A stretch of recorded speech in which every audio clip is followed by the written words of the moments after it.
భారతదేశం లోపట కాంగ్రెస్ పార్టీ పని అయిపోయింది.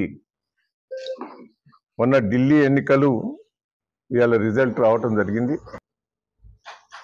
0 ఇవ్వటం జరిగింది. రేపు లోకల్ బాడీ ఎన్నికల్లో కూడా కాంగ్రెస్ పార్టీ 0 కాబోతున్నది.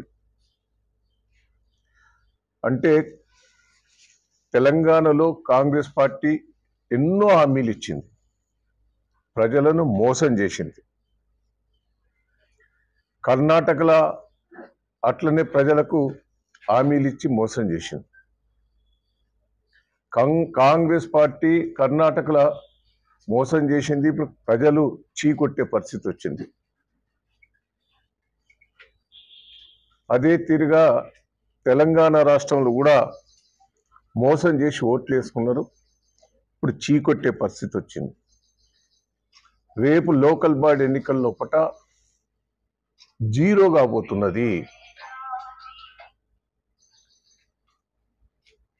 చాలా హామీలు ఇచ్చావు, 420 హామీలు ఇచ్చినావు. మీ ఎమ్మెల్యేలు నమ్మతలేరు, మీ కార్యకర్తలు నమ్మతలేరు, మీ కేంద్రంలో మీ రాహుల్ గాంధీ గారు కూడా నేను నమ్మతలేరు. నేను ఇప్పుడుగా చెప్పింది 5 ఏళ్ల కిందనే రేవంత్ రెడ్డి గారి గురించి చెప్పాను. నేను అన్ని బ్రోకర్ మాటలు మాట్లాడతాడు, సెటిల్మెంట్స్ అన్ని అబద్ధాలు చెప్తాడు.